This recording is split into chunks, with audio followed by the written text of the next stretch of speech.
Thanks for joining us. Ladies and gentlemen, thanks for joining Équinoxe Television. We are live from Cameroon's economic capital city, Equinoxe, a central news desk. You're on to the primetime news on Equinoxe Television. In our top stories, the United States Embassy in Cameroon denies information that the United States is planning a military intervention in Cameroon. It is in a communique released in the late hours of this Friday, October the 9th, 2020. Meantime, inhabitants of Boya chieftown of the southwest region of Cameroon say they've gone for several days without electricity. We stay in the southwest to talk about Palmur. Remember, Palmur, like the CDC, has been paralyzed by the armed conflicts in the northwest and southwest regions of the Republic of Cameroon, and many youths in Cameroon have been left unemployed. This is preoccupying to the government of Cameroon, which is now seeking ways to get many people employed. Those are the top stories.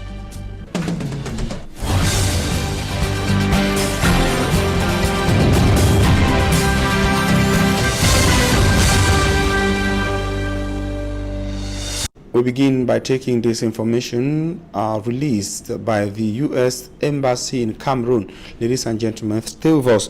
The United States Embassy, I read as it is been released, according to the communique released this day, the U.S. Embassy in Yaoundé, Cameroon, categorically denies the assertion in recent fake news stories claiming that the United States of America, as you can see in the communique on your screens, that is the communique released by the U.S. Embassy in Yaoundé, Cameroon. It reads that the United States assertion or denies the assertion in recent fake news stories claiming that the U.S. ambassador to the United Nations, Kelly Graft, recently announced alleged United States intention regarding a supposed military intervention in Cameroon. The United States has no such intentions or interest. Ambassador Crafts did not comment about Cameroon in the recent time period indicated in the stories, and she has never stated or implied that the United States of America will consider military intervention of any nature in Cameroon. Ambassador Crafts, along with others, the U.S. officials has occasionally raised concerns about humanitarian needs and human rights violations and abuses in the Republic of Cameroon. Similarly, contrary to claims in recent fake news stories, neither the U.S. Senate nor the United States Congress have held a debate on or taken any action to approve any United States intervention in Cameroon. While members of the United States Senate introduced a non-binding resolution on September the 7th expressing concerns about human rights violations in Cameroon and calling for an end to violence. The resolution did not call for intervention. Therefore, there is no decision awaiting the president's approval in the United States. Finally, there have been no stories published by the United States news outlets to support the claims of these fake stories with respect to the Anglophone crisis. As friends and partners of Cameroon, the position of the United States of America remains constant. We call on both sides to the conflict in the northwest and southwest regions of Cameroon to adjust, to absorb further violence and to enter into an open-ended dialogue without preconditions.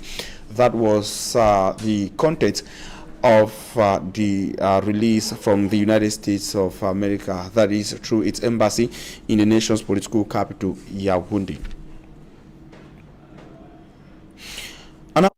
Something else, employers of a Chinese company in Cameroon went protesting this day.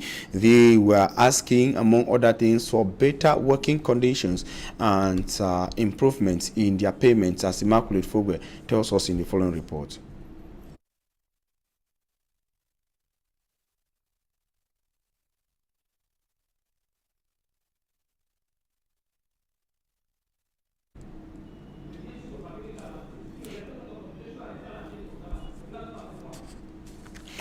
And of course, we'll be taking that is layer of angry persons who went on strike in Douala.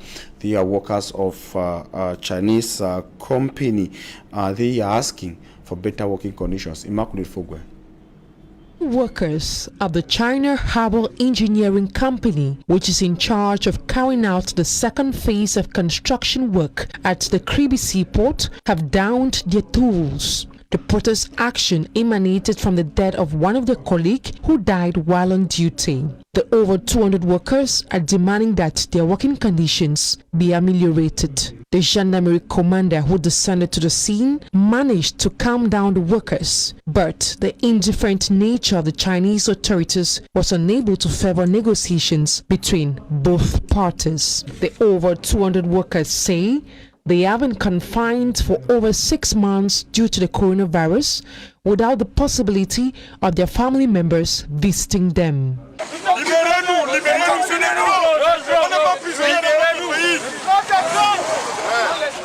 Many of them are not satisfied with the daily 500 francs allowance offered to them by their leaders. The management of the China Harbour Engineering Company denied saying a word concerning the issue. And from that strike action, we take you to another protest demonstration, this time around in Buea, chieftain of the southwest region of Cameroon, where the people of Buea town and the locality in Buea subdivision, after a protest denouncing months of no electricity, so new officials coming on the field, that is disconnecting street bulbs, which is said to be the cause of consistent electricity outage or consistent blackout in Buea and the Fako division. Locals say the power outage has, however, caused enormous damage to their properties in Buea. They also say that they were forced to use alternative sources of energy. The situation pushed them to the streets recently, and they are hopeful that after the measure from the electricity distribution company in Cameroon, they will have electricity constantly and steadily supplied in Buea. I will stay in the southwest region of Cameroon to tell you that the new General Manager of Palmur has been officially installed. It should be recalled that Palmur, just like the Cameroon Development Corporation, is one of the companies hardest hit by the armed conflict in the northwest and southwest regions of Cameroon. Davidson Mamo tells us more from Limbe. PLC, a parastatal company next to the Cameroon Development Corporation, the CDC, in terms of the number of employees and in line of same activity, which is the production of palm oil and rubber. The company, which is described as a Nile of Ndian division, has suffered more than enough within the context of the ongoing Anglophone armed conflict, with the vandalization and destruction of its properties. Workers of the company, especially those working in the field, have been attacked, some killed, leading to work to have stopped for close to a year, and workers going without salaries all through this while. Some section of the palm estate has once been hijacked by separatists, harvesting the palms, milling and selling the oil to neighboring countries and in the black market within the country. However, the government of Cameroon responded with fury with the use of the Marines at Ikondo Titi, Mondemba, and the stationing of its finest army, the Rapid Intervention Battalion with French acronym the B at Mbonge, pushing back the separatist fighters and retaking of some of the palm estate, though pockets of resistance continue to exist within the area. The new general manager and his team definitely have a huge task in their hands in revamping the state-owned agro-industrial company and giving hope once again to the thousands of workers and small farmers holders of palms who all depend on Palmur for their survival. Create direct and indirect employment. This will certainly facilitate the return of the population displaced by the Bakassi conflict and ensure socio-political upheavals in the region. Conscious of what lies ahead, the new general manager and his team assured hierarchy, Palmur workers, and the population of Ndian at large of his readiness for things to go back to normalcy. management at this time, especially while the socio-political crisis is raging, really hasn't got a clear-cut formula. Definitely the approaches shall be different depending on what challenges we have. To Chief Ndike Richard, President of Faco Chiefs Conference, the appointment of a dynamic, energetic young man at the helm of Palmur is one of the recommendations during the national dialogue that took place in Yaoundé for young people to be given the chance. Because his appointment on this say today will go a long way to appease the situation, appease the mind of people, and reconfidence the mind of people towards the head of state. Before his appointment, the new general manager was technical director at the Cameroon Development Corporation, the CDC, and he takes over from Chief Mekanya Charles. He will be assisted by Mr. Donatus Asso, former project manager of Bakassi Development Project, as deputy general manager. Palmur Corporation PLC was officially inaugurated by President Amadou Ayejo of blessed memory on the 11th of April 1967. We recall that Palmur is based in the Indian division of the Southwest region. Davison Mamo told you that it is considered as the pride of the people of Indian division. So we stay in the Indian division to say that the divisional officer for Kumbu Abedimu subdivision has been challenged and told that Cameroonians spilled their blood in order to maintain the territorial integrity by keeping the Bakassi Peninsula, and that should be his watchword. The that is the call came from the senior divisional officer for the Indian division, Fowan Lawrence, who commissioned him recently into his functions. Derek Jato has the rest of that story. Kumbu Abedimu Council. Kumbu Abedimu subdivision in the Bakassi Peninsula now has a new divisional officer. Mbarong Ambamba Yakubu takes over from Chafak Isufak Mbipe Eve. Commissioning the new divisional officer into his function, Fowan Lawrence, the senior divisional officer for Indian division, reminded the new divisional officer the history of the area under his command. Kumbu Abedimu, seat of the Bakassi Peninsula, where Cameroonians paid the ultimate price before the nation took charge of this part of the territory, must be guarded jealously.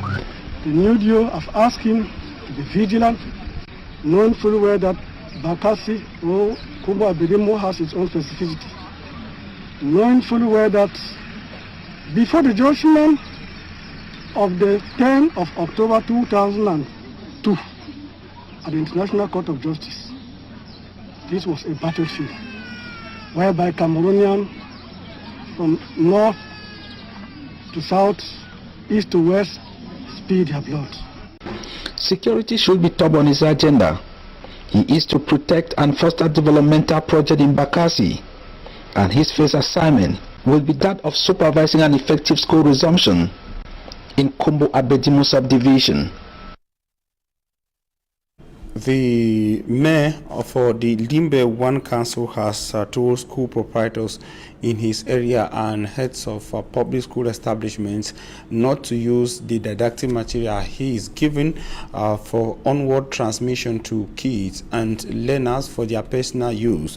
The mayor was speaking recently while handing out these didactic materials to school officials in Limbe, as Davison Mamo tells us. As recommended for digitalization to be speed up, the government of Cameroon through the Limbe 1 Council has donated school materials ranging from chalk, textbooks, pens, rulers, hand sanitizers, buckets, among others, to all public primary schools in Limbe 1 municipality. Mayor Mboye Eposi of Limbe 1 called on the teachers to jealously safeguard and make judicious use of the school materials. The government has given these materials timely. They should handle the materials judiciously. They should make good use of the materials. When they make good use of the materials, next time we shall give them maybe more. So the materials are materials for school use. Head teachers should not take the materials to their various rooms. They should remain in schools. The event equally saw free provision of tricycle, sewing machine and physical cash worth millions of CFA francs to some physically challenged persons, internally displaced persons, orphans and the less privileged. We have some tricycles, we have electric sewing machines, we have financial assistance alongside the material assistance. There are some of them who lost their call boxes in the course of this social unrest. Some of them will take the financial assistance to open their call boxes. Some have other businesses, some want to start off their farm work. Speaking during the event, the representative of the administration beckoned on the teachers to have the spirit of patriotism in them and answer present every day in school. She assured stakeholders that though government machinery grinds slowly but surely, they should have trust as government. So the divisional officer for Cameroon Central Subdivision says he is proud that schools went operational in his area of command, not only within the Cameroon urban center but in the deeper parts of the subdivision, referring to most remote villages. Speaking from one of the far villages of the subdivision, Vesio said he went with his entourage to personally supervise and was happy that parents in those villages answered present with their kids on the 5th of October 2020. Take a listen to him in the following extract. That our motive or objective for this school year was operation 100% back to school in the subdivision. So from as early as 6:30 a.m. today, 5th October, that marks the beginning of the school year 2020-2021. The divisional officer from Cameroon and his team have been on the field to ensure or to follow up and see to what extent this dream is a reality. We have been on the we have been to the Wat zone, we have been to the Mbot zone, both the lower and the upper Mbot zones. We have been to Binshua, we have been to Binka. And what I'll have to tell you is that we went in for a 100% school resumption. It is true that we have not succeeded to have 100%, but we have 90+%. So in the Wat zone, just like in the lower Mbot zone, Mayobinka zone, these are zones that have not known school for the past 4 years. I will tell you that today schools have effectively resumed in these zones. We have both at the primary level and at the secondary level. So I am very happy. I think that so far all our efforts have not been in vain. It is the first year of school, the first day of school resumption for this academic year. The future is bright. It is very promising. We have recorded hundreds and hundreds of pupils in the primary schools of these zones as well as in the secondary schools. So I am happy. I am happy to be with the children. I am happy to see the students again back in their respective classrooms. Thank you. We listened there to the Joe for Cameroon Central Subdivision, Ngida Lawrence Chair. He made the declaration on day one of back to school for the 2020-2021 academic year. Now we take you to the southwest region of Cameroon, to Tiko Subdivision, where the former Member of Parliament for Fako East constituency says his people are still suffering the impact of the 4-year-old armed conflict in the two Anglophone regions of Cameroon. He notes that many people have been sent out of their jobs and are now finding life difficult. And speaking during a tournament where he organized with the aim of getting life back to normal in Tiko, he encouraged inhabitants to come back home and continue with their activities as it was before the start of the armed conflict. Take a listen to details on this report done by Davidson Maimo. Tiko subdivision, gateway into the southwest region, is equally one of the subdivisions greatly hit by the ongoing Anglophone crisis.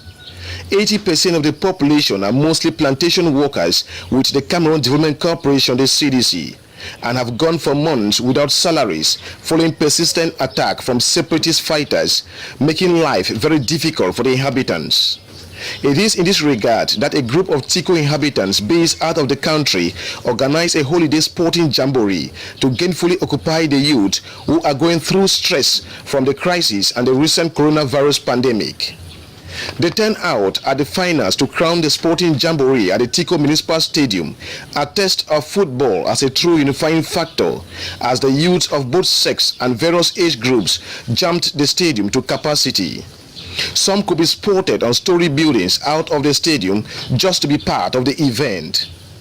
According to the organizers, the football tournament equally has as objective to promote the spirit of peace and to financially assist them for the back-to-school 2020-2021 academic year.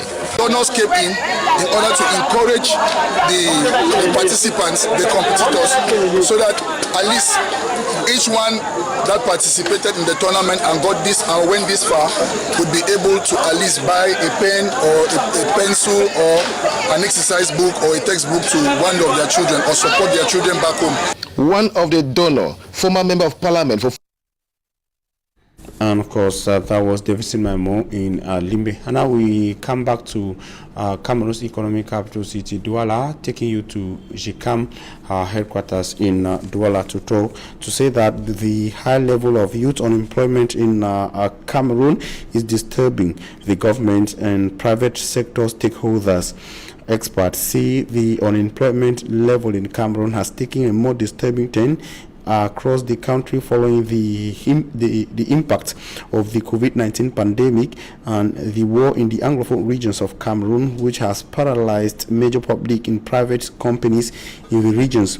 To address the issue, Cameroon's Minister of Employment and Vocational Training, Minister Issa Chiroma Bakari, came to the city of Douala to work with private stakeholders at GCAM to see ways to improve the employment of young people in Cameroon.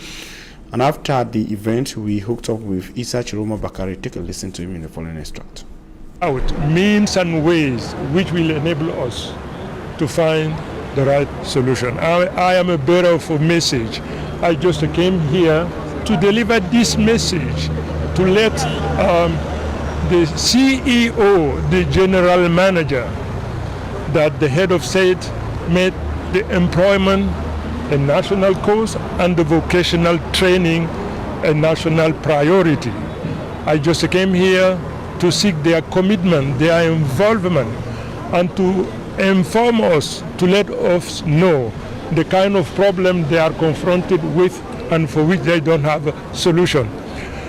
I booked many appointments, and I am convinced that many of those who have a problem will join me in the ministry.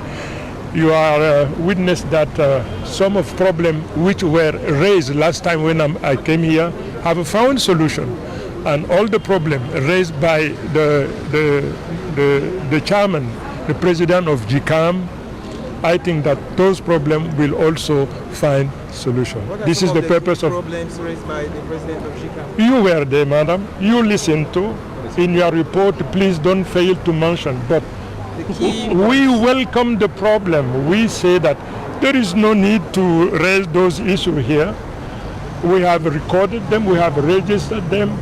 Next time when I come here, Minister Issa Chiroma Bakari, Cameroon's Minister of Employment and Vocational Training.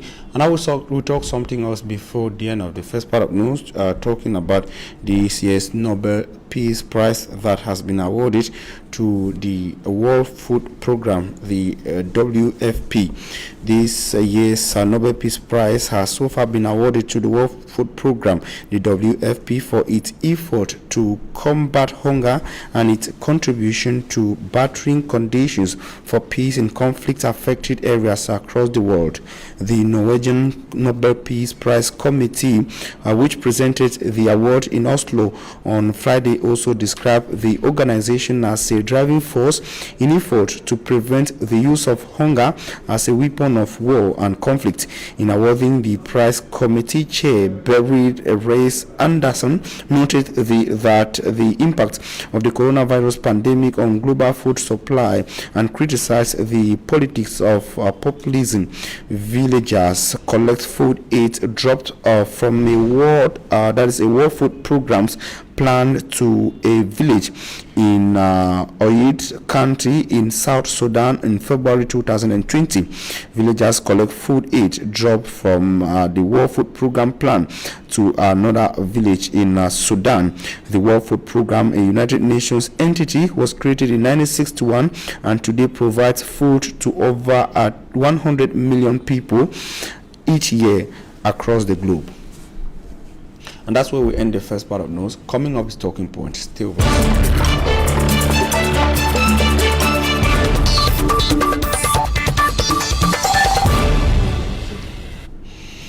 Thanks, ladies and gentlemen, for joining us on our Talking Points. We are receiving our gender activist from Quinta, Yuchi. Thanks for accepting our invitation. Thank you so much. Thank you for having me here. I'm strong. How are you doing? I'm fine, thanks. I hope I called you right. You did, and I hope I called you right. I would have added something. You would have added Yuchi. Yuchi. But it's okay. Thank you for having me. I hope that it's not going against the gender orientation. You're fine. All right. Now we will, before we start, how did you feel when you got the news of a lady assassinated by the boyfriend in Abuja? What's even happening? It's actually not the first case in Cameroon. Exactly. We are just from understanding the issue of the duo and a lady in Lokonje in the south region of Cameroon. Now another case reported in Boya in the southwest region.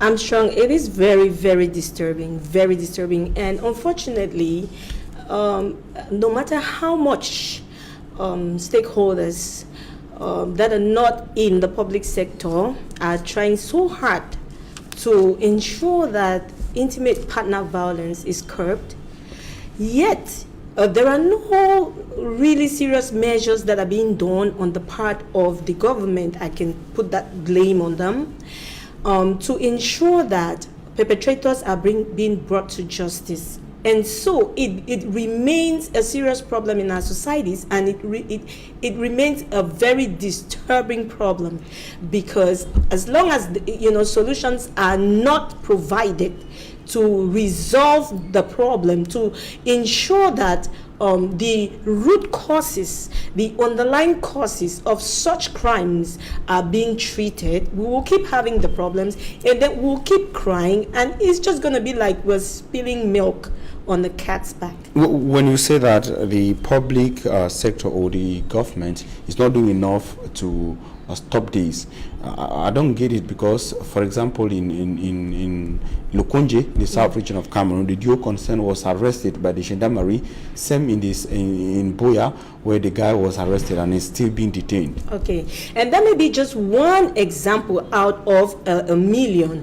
But before I even move forward, I just want to point out that impunity has been a cry for the Cameroonian women and girls. It's impunity. There's a lot of impunity, lack of punitive measures against perpetrators. What should have been done? What are the kind of measures you are proposing? We are proposing that stricter punitive measures should be put in place to ensure that perpetrators are kept behind bars. That's just one of them.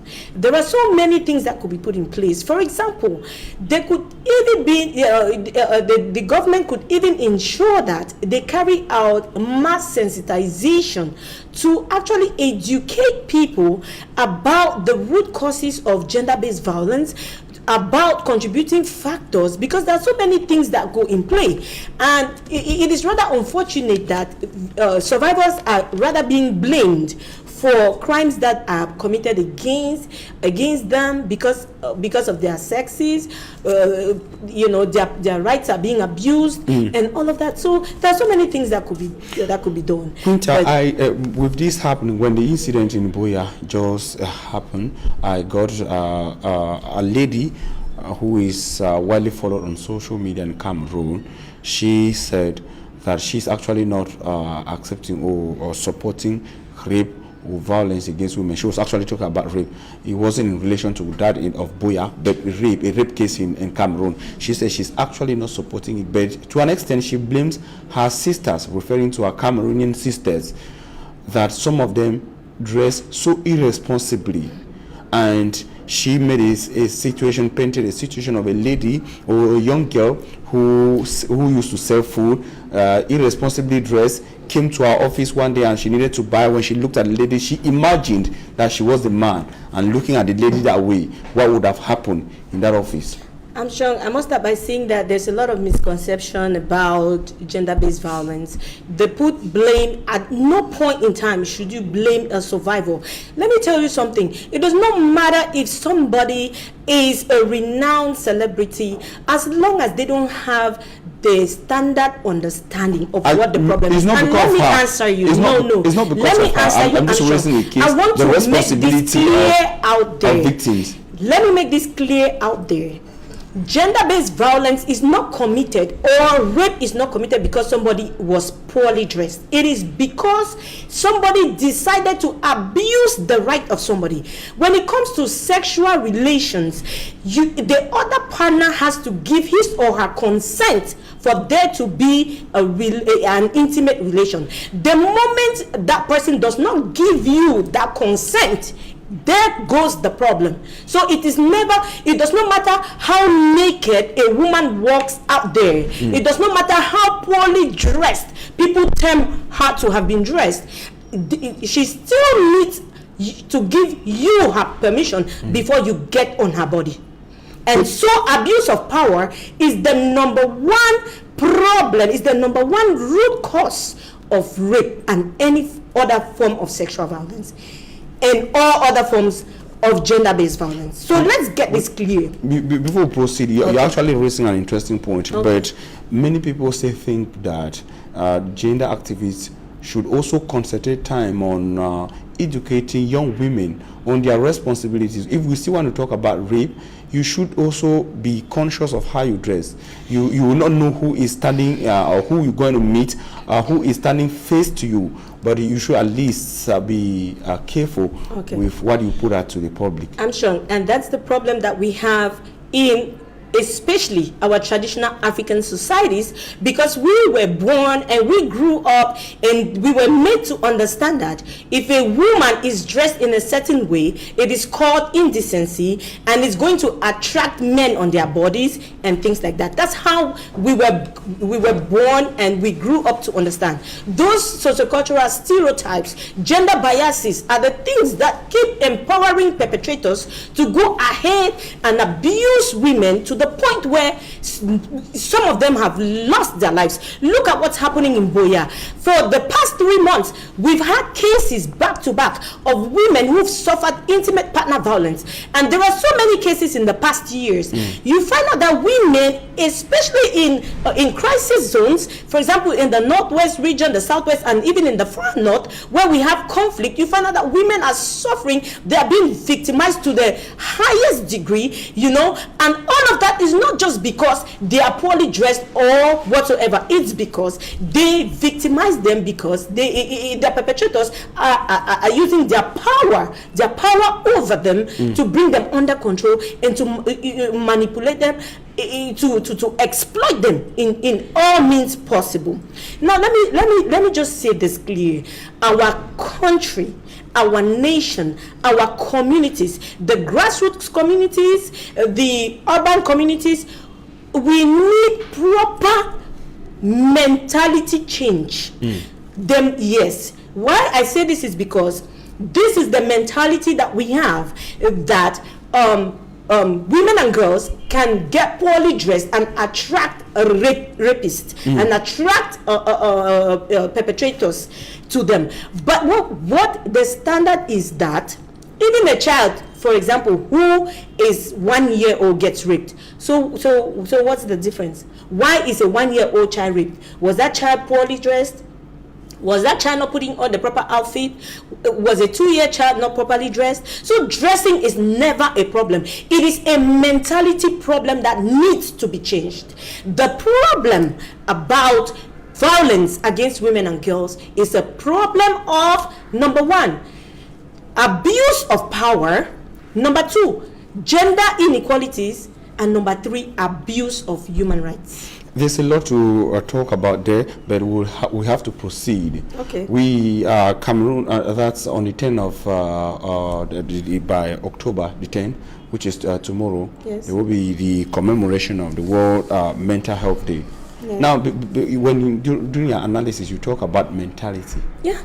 Is this related to the importance of this day, or how relevant is this day? Okay, tomorrow is going to be commemorated as the World Mental Health Day, and this is different from the mentality I talked about. Oh, but it's different. Yeah, it's different. But along the line, you could connect. There could be a connection. But let me explain what the commemoration of the World Mental Health Day is and how related it is to women and girls. Okay. In the year 1992, the World Health Organization, through the World Federation for Mental Health, set aside 10th October to be commemorated as the World Mental Health Day in order to raise awareness about issues surrounding mental health. Now, when we talk about mental health, it's not just about people going out in the street. You're seeing people who are insane in the streets, right? Mental health is the well-being of somebody physically, psychologically, and otherwise, even in our communities. Okay. And so you realize that us here in the studio, we could have mental problems, we could have mental issues. Mental issues range from what? It ranges from things like just anxiety, being nervous. You can be nervous to the point where it becomes a more serious problem. And so the moment it is realized that you panic over every little thing, it is already a concern. Look at the situation where we are facing right now, the Anglophone crisis, the Boko Haram conflict, and also COVID-19. Those are issues that have those are humanitarian crises that have kept us in a mental state that requires that in a commemoration like this we are going to be having tomorrow, we should pay attention to address issues concerning mental health, which have been caused by things like and just COVID-19. after that, the 11th will be the commemoration of the International Day of the World Child, of the Girl Child. Yes. The International Day of the Girl is commemorated on October 11th annually, and this has been done since 2001. So this is going to be 2011. So this is the 9th edition, and this is it is important because let me just give me a minute. Let me just explain this. Remember in 1995, the women gathered in Beijing, and they, at the end of the conference, they came up with the most comprehensive framework for addressing the gender equality for and women empowerment. And in that document, the girl child was taken into serious consideration, and there were so many frameworks that were described to be able to promote the rights of the girl child.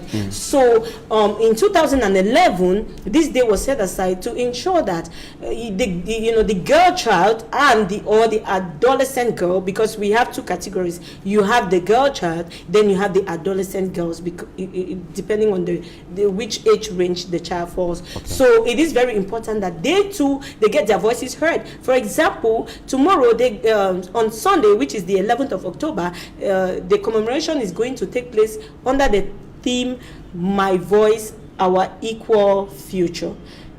You understand? Yeah, really. Because it's all about equality. Remember, there is the United Nations, the UN Women launched this multi-generational decade campaign called Generation Equality. Now you see where this girl and the adolescent girl and the girl child falls in, because it is a generational, because these are the future leaders. We are expecting that when they say future leaders, they don't only mean boys and men, women, young girls, adolescent girls, and our girl children are also being taken into serious consideration when you educate them, when you take care of their health, when you protect them from conflict. From conflict. A lot there still. Now, before we go, how does mental health now affect the girl child or women? Very briefly. Okay, mental health, like I said, it ranges from just being anxious to different forms like depression. For example, let's look at this example: the sexual and reproductive health of an adolescent girl. Okay, if a girl is raped, for example, which is common now in conflict areas, the first thing the girl suffers is trauma. And that is one of the ways that mental illness is expressed in trauma. So it's a psychotic disorder that has to be addressed immediately. So you can see how relevant it is. Now you find a situation where young girls, for example, so if there's violence against a girl or a woman, it affects the mental health or it affects the mind. You get the point. I get the point, and I hope our people got the points. You find out that do we have time? No, just 1 minute. Yes, you find out that we have increase in adolescent pregnancies, and most of the times you find out that after delivery, some women they go to postpartum depression. So depression is another form of mental illness, and in our situation, these young girls they are not being cared for, and that's the reason why these commemorations are very important to be addressed closely, because the mental health is something that's really being suffered by our girls nowadays. All right, thanks so much, Fonke. Thank you so much for having me. Ladies and gentlemen, thanks so much for your very kind attention. Stay with Equinoxe Television.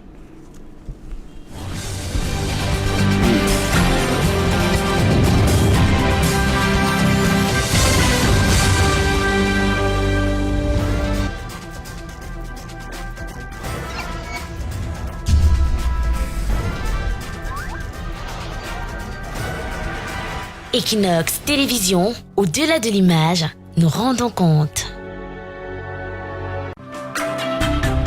De lundi à vendredi sur Équinoxe Télévision. Mon ami, je l'ai précisé. Oui, nous sommes. Mais nous avons un problème de vision. Vous comprenez? Et il me donne chaque fois l'opportunité de lui contrecarrer. Dans un Cameroun qui ne finit pas de bouger, dans un Cameroun qui se complexifie et sans parti pris.